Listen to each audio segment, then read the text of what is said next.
তোমার যদি ৯০ দশক বা আর্লি ২০০০ এ শৈশব কেটে থাকে, তাহলে এই ভিডিওটা শেষ পর্যন্ত দেখো, কারণ তোমার চোখে পানি চলে আসবে।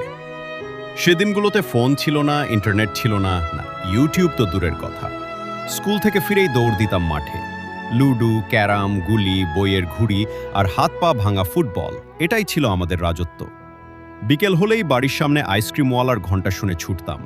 ২ টাকার আইসক্রিম, ১ টাকার ঝালমুড়ি আর মায়ের হাতে নুন মরিচ মাখানো আম।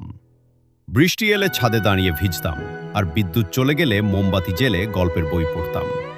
টিভিতে মিসির আলী, কথাশরীদ সাগর, আজ রবিবার আর কার্টুন দেখার জন্য ভাই বোনের সাথে ঝগড়া করতাম। পুরনো রেডিওতে আব্বার পছন্দের ফেরদৌস ওয়াহিদ আর রুনা লায়লার গান শুনতাম। কোনো স্মার্টফোন ছিল না, তবু আমরা ছিলাম সবচেয়ে খুশি। আসল বন্ধুত্ব ছিল, আসল খেলা ছিল, আসল স্মৃতি ছিল।